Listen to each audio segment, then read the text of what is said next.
Universidad Abierta y a Distancia de México. Técnico Superior en Urgencias Médicas, materia estancia 1, actividad evaluación del docente en línea. Para la evaluación del docente en línea voy a hablar de la reanimación neonatal. Es importante conocer primero qué es la asfixia perinatal. Esta va a ser la principal causa de reanimación cardiopulmonar en el recién nacido al momento del parto. Se dice que de un total de recién nacidos, el 6% lo requerirá en un contraste con un 80% de los nacidos prematuros, y de este total habrá un 2% que requerirá intubación. Para poder entender la asfixia perinatal, habremos de hablar de la apnea primaria y también de la apnea secundaria.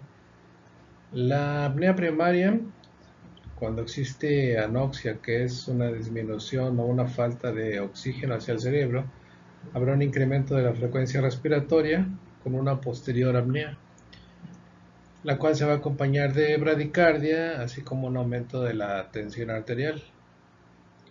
Esta apnea primaria se corregirá mediante la estimulación. En caso de que la asfixia se prolongue, estaremos hablando de una apnea secundaria, en la cual habrá un descenso de la frecuencia cardíaca, así como de la tensión arterial.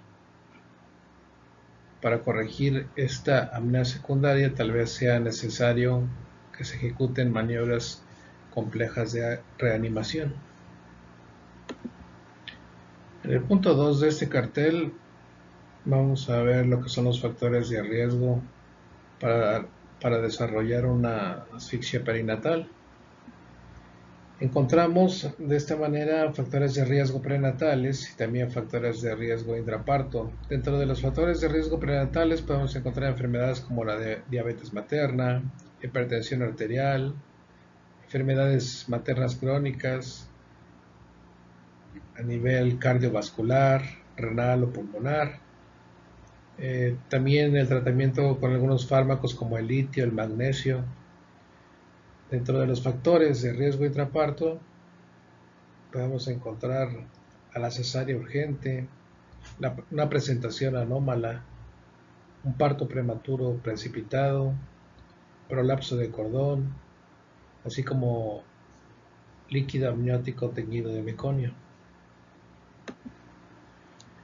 Antes de entrar al punto 3, que son los pasos de la reanimación neonatal, debemos de considerar varios aspectos. Bueno, si el feto nace en la fase inicial de la insuficiencia respiratoria, la estimulación táctil puede ser suficiente para comenzar la respiración espontánea y la pronta recuperación.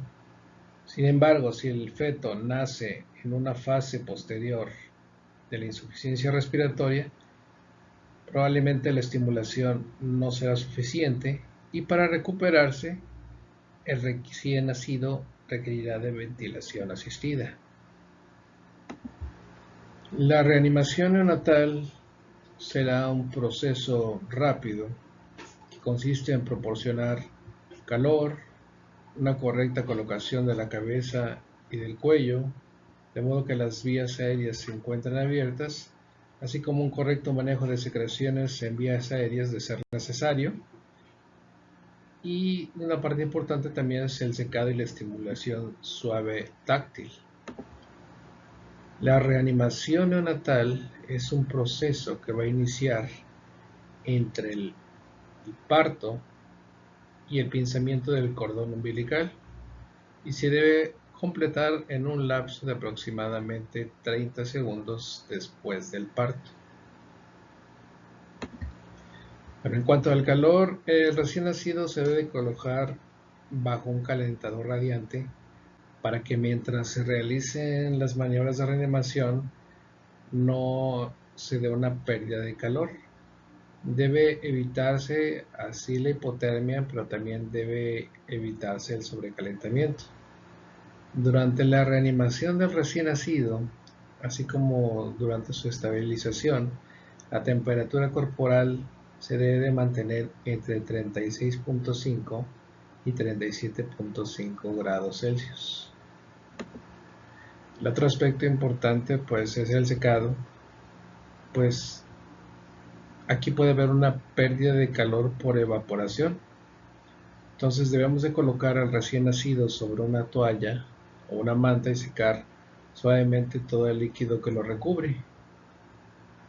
Si la primera toalla se seca, se moja, hay que desecharla y utilizar nuevas toallas o mantas cálidas para continuar secando.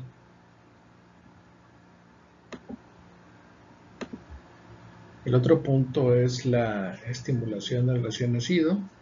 Es una estimulación táctil breve que nos va a ayudar a estimular la respiración. Aquí lo que se debe de hacer es frotar suavemente la espalda, el tronco, así como las extremidades del recién nacido. Es una estimulación suave, no enérgica, porque si se hace de una manera enérgica se pueden provocar lesiones. El otro punto importante aquí es la colocación. El recién nacido se debe colocar boca arriba, o sea, en posición de cúbito supino, con la cabeza y el cuello en posición neutral, como se puede apreciar aquí en esta imagen, o ligeramente extendido en posición de olfateo. Esta posición lo que va a hacer es que va a abrir las vías aéreas y va a permitir la entrada correcta sin restricciones.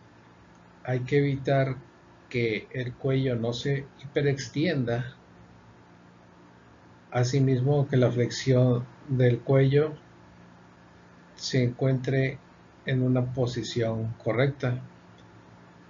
Se puede ayudar colocando, como se observa aquí en la imagen, una toalla a nivel de los hombros. El último punto de este cartel es en cuanto a la vía aérea.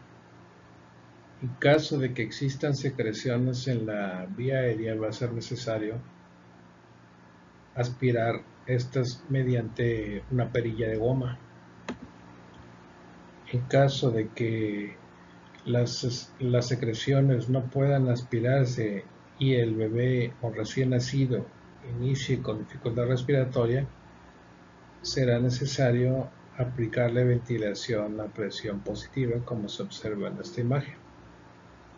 Aquí en estas imágenes podemos ver cuál es la correcta posición de la máscara facial. Si es muy grande,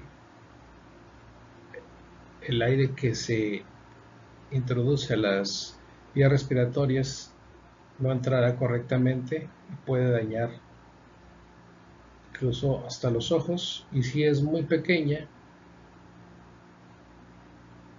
igualmente la cantidad que se insufle no será la adecuada. El punto número 4 es el manejo de la vía aérea. Aquí podemos observar un algoritmo de atención. Bueno, los puntos importantes en este. Si tenemos a un recién nacido, hay que considerar si es un recién nacido a término, si tiene buen tono, si respira o llora. En caso de que esto sea positivo, entonces lo vamos a dejar junto a la madre. Vamos a hacer los pasos iniciales que se explicaron en el cartel anterior, que son calentar, posicionar la vía aérea, despejar las secreciones y secar. En caso de que el recién nacido no sea de término, no respire o llore correctamente, lo que vamos a hacer es ponerlo en una cuna radiante. También se van a seguir los procesos de calentamiento, posicionar la vía aérea, despejar secreciones, secarlo y estimularlo. Aquí vamos a checar si existe apnea, si la frecuencia cardíaca es menor a 100. En caso de que sea negativo, hay que verificar que no exista dificultad respiratoria o cianosis a nivel distal. Esto lo podemos ver en labios, manos o pies. En caso de que exista dificultad respiratoria, así como cianosis persistente, lo que debemos hacer es posicionar al recién nacido, despejar la vía aérea, monitorizar la presión de oxígeno. Probablemente debamos colocar una mascarilla, unas puntas nasales para proporcionar oxígeno suplementario, y en ciertos casos debemos de considerar el uso del CPAP.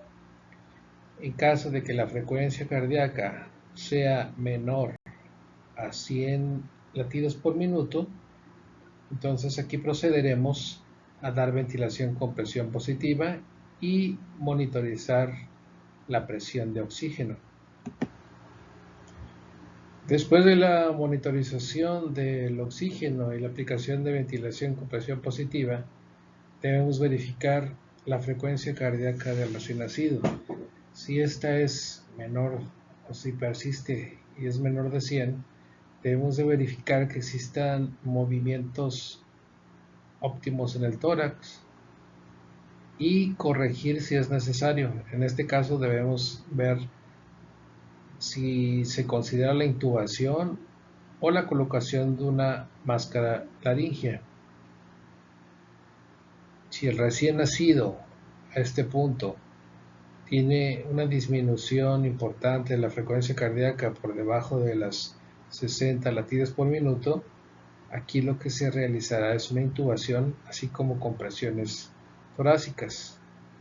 Las compresiones torácicas, de acuerdo aquí al punto 5 en las recomendaciones, deben de ser de una profundidad de 1/3 del diámetro anteroposterior del tórax, una frecuencia de 90 por minuto y una coordinación de 3 compresiones más una ventilación cada 2 segundos.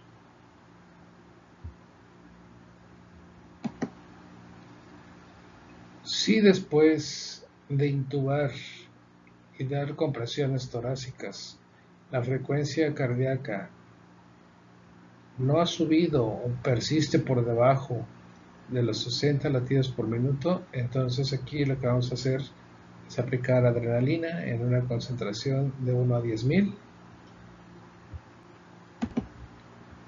La dosis de adrenalina será de 0.1-0.3 mililitros por kilogramo. Esta dosis se puede repetir cada 3 a 5 minutos. El objetivo de todo este procedimiento es tener una frecuencia cardíaca por encima de los 100 latidos por minuto. Si hemos recuperado ya a nuestro recién nacido, hay que tomar ciertas consideraciones que se pueden dar después de el procedimiento realizado. Puede haber un deterioro repentino posintubación. ¿Cuáles son las causas más comunes? Pues que el tubo endotraqueal se encuentre desplazado, que el tubo endotraqueal se encuentre obstruido, que exista un neumotórax o que esté fallando nuestro equipo. Por su atención, muchas gracias.